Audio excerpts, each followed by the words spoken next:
All right, everybody, welcome to Studio B. I am your host, Pastor MDH. Thank you very much for joining us here on the set today. Remember, wherever you're watching us from, Instagram, Facebook, YouTube, like, comment, and follow so that you don't miss anything coming on the set here at Studio B. Remember, if you are on YouTube, we need you to get in those comments. We need you to go to the left right there, click that subscribe button, hit that little bell so that you don't miss anything from Studio B when we do go live. Here we are in our second Biblecast of the year. And this one might step on a little toes, but we're going to bring the Bible into this so that we get a clear understanding about where we are right now in our present world. One, let me just tell you this. It's time for you to wake up.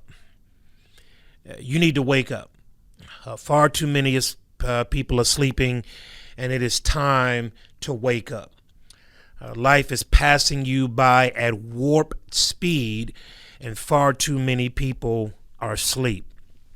I want to give you a couple passages here. In Ephesians chapter number 5, verse number 14, it says, "For anything that becomes visible is light. Therefore," it says, "awake, O sleeper, and arise from the dead, and Christ will shine on you." Very important passage as Paul is trying to shake the hearts of his readers in the days that they are presently living in. And there is never so much a time right now than we need to wake up. So much stuff is going on in and around us that it's hard to understand what's right and what's wrong.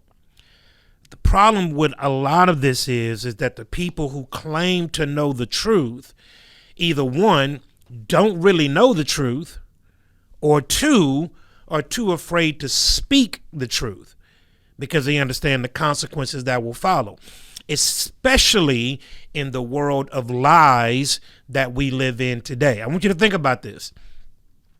We are living in a world that sanctions, validates, cosigns what we know to be lies. I want you to think about what has happened to truth and objective truth that applies to anybody, no matter race, creed, color, ethnicity, socioeconomic background. Truth was just truth across the board. We are now at a place in our world. And I'm going to talk about a lot of different things today, but we are in a place in our world right now to where we just no longer validate truth. Truth is absolutely not important in our day to day. And mainly because those who have been given the sacred responsibility of carrying and transferring truth have dropped the ball, have fell into this old quagmire of political correctness, being scared to say what is true, even in the midst of unpopular opinion. It is because people have chosen to fall asleep at the wheel. Paul comes here in Ephesians chapter number 5 and begins to wrap up this phenomenal book. And he is hitting them with he's hitting them in the jugular. He is not pulling any punches at this time. He's at a point to where he's saying the truth is the truth. The gospel is the gospel.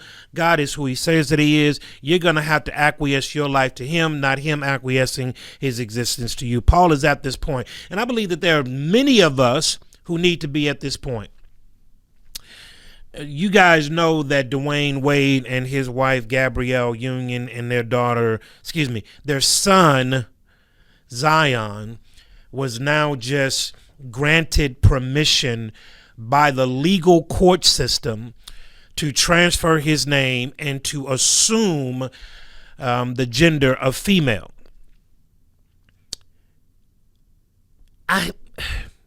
As a parent of 4 children, I am deeply disturbed by that. Let me go back in my mental Rolodex. When I was 12 years old, we were staying right there off of Southmore and McGregor in Third Ward, Texas. And I had the bright idea of tying a sheet around my neck. We were staying on the second floor, tying a sheet around my neck, climbing off onto the patio and jumping off, because I truly believed, even as I spoke to my mom about it a couple of days ago, I truly believed that I was Superman and that I could fly. I truly believed it. So much so that I wrapped the sheet around my neck, got on the balcony of the second floor, and literally jumped off with full intent in my mind of flying. I absolutely believed that I was Superman. I absolutely believed that I could fly. Only to the degree of me hitting the grass and breaking my right arm and actually fracturing one of my ribs as well. And in talking to my mom about that, my mom didn't go get, I had on a little white sheet, snatch something off the bed. My mama didn't say, well, boy, the reason why you couldn't fly is because you had on a white sheet and Superman wears a red cape. My mom didn't go out and buy me a red cape. She didn't say, well, boy, the reason why you didn't fly is because you didn't have the S on your chest. She didn't do any of that stuff. She didn't validate a belief that I held sincerely in my heart by co-signing what she knew to be error. Because my mother knew that no matter how much I believed something, she had a duty as a parent to instruct me in truth.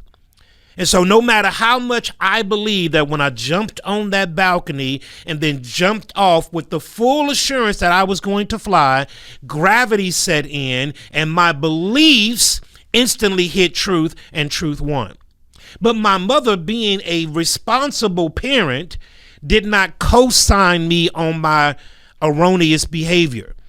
She didn't come up and say, well, boy, you didn't jump off the roof in the right position. She didn't say any of that. She didn't say any of that at all, because she knew that I was not Superman. She knew that I could not fly. When your child gets a Spider-Man costume at his birthday or at Christmas, you don't think that boy can scale walls. When he gets the big Hulk fist and put them on his hands, you don't think that he can beat holes into cement walls. You don't think that, because you understand that fantasy land of Superman, Spider-Man, and the Hulk are just that, a fantasy land. It is meant to be enjoyed in the capacity that it was created. We have a gentleman now in Dwayne Wade who is co-signing something with his child that he absolutely knows not to be true. And as a parent, as opposed to protecting his child, and yeah, I'm all in his business. I'm in his business because he done put this all out on the internet. So this ain't nothing that he says, this is what's going on in my own house. You took that right away when you made this thing public. So I'm speaking on it because it's public. And everybody's got a right to an opinion, including Pastor MDH. So this is my opinion. I'll be able to back it up scripturally if people want that evidence. But here it is, a man that did not say, you know what, son, it doesn't matter how you feel. It doesn't matter how you feel. The facts and your feelings don't necessarily have to match up. And as a good parent, as a one that loves you the way that I do, I want to make sure that I put some help around you to help you travail through this valley of your life. But I'm not going to co-sign on something that I know is not true. But that's where we are right now. And people like myself, we get a black eye because you call us intolerant. You say that the world is changing. You say that feelings matter over facts. And anybody that brings a statement of contradiction to all of that stuff that is being pressed upon us, now we're the bigots. But everybody, listen, I believe that young Zion has some serious mental problems that he needs some serious attention to. If you love that young boy as your son, the one that God gave you as your son, if you loved him, then you would really help him. You would really pump the brakes and say, time out for all this political stuff. Time out for the ebbs and flows of life.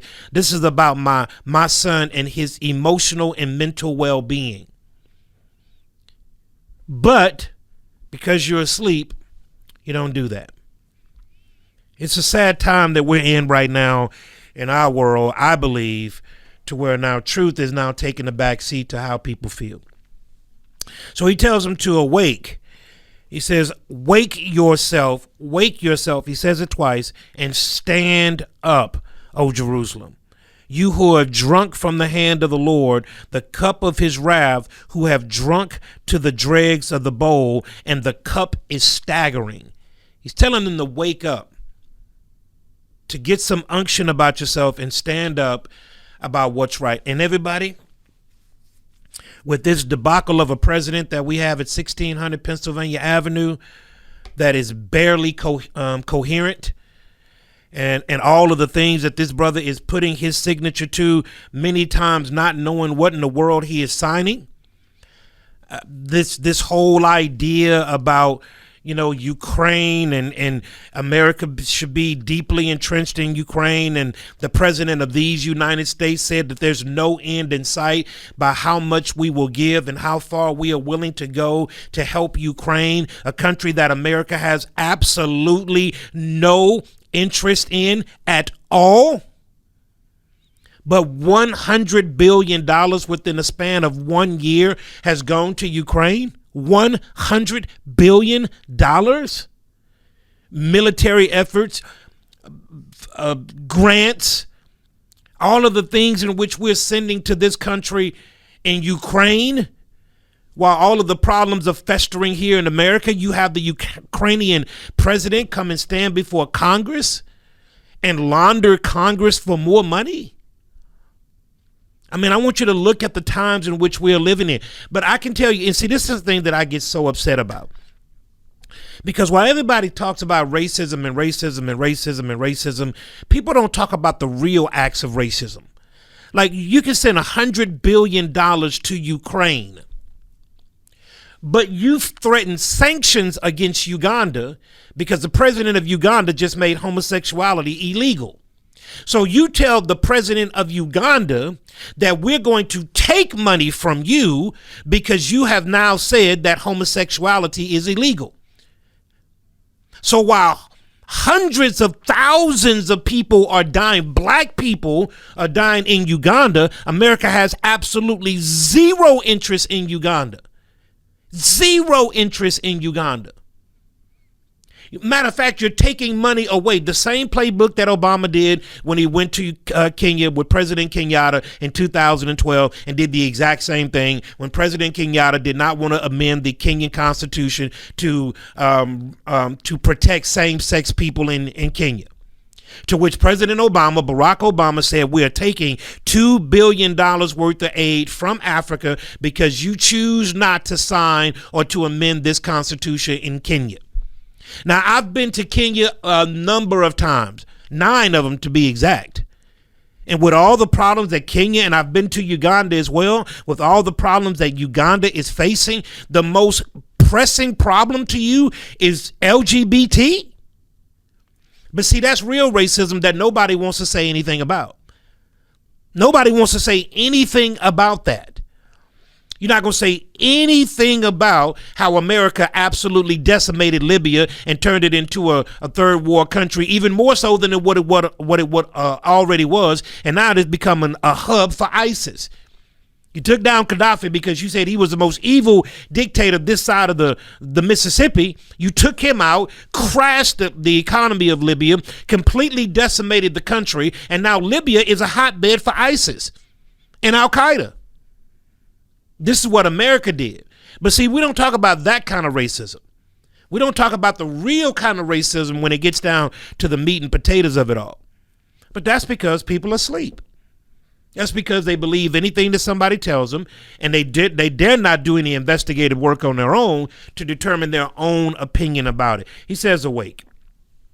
Then he says in Isaiah 52 verse 1, he says, awake, awake, twice, and put on your strength, O Zion, O Jerusalem, the holy city, for there shall no more come to you that in which I have not prescribed.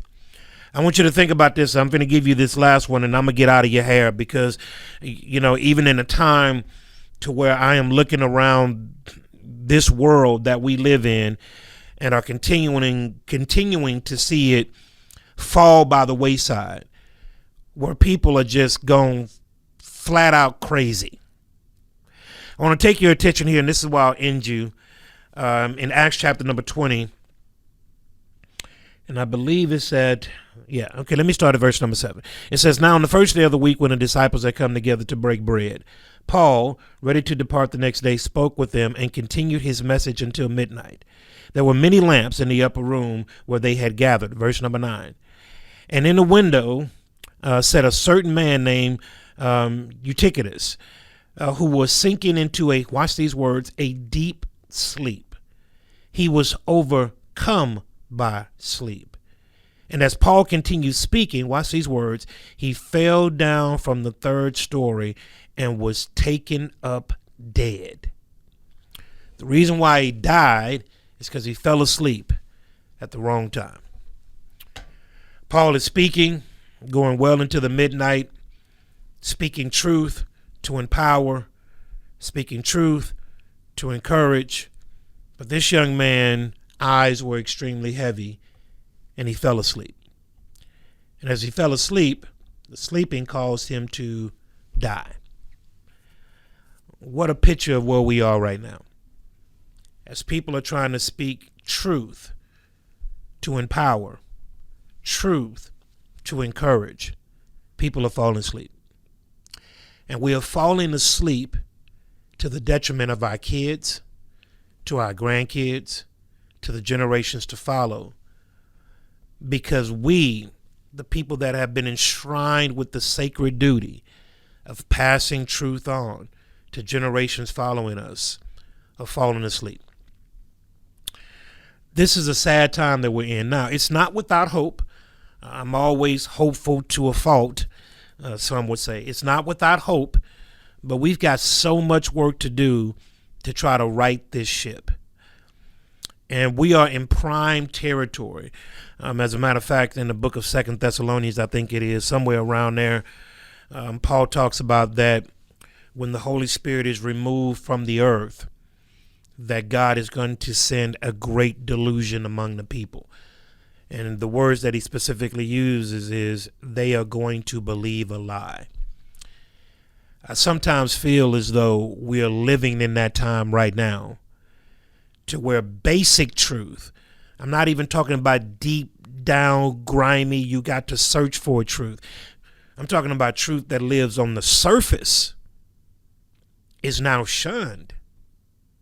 And now there's a truth for this group, there's a truth for this group, there's a truth for that group, and a truth for that group, and everybody speaks their own truth.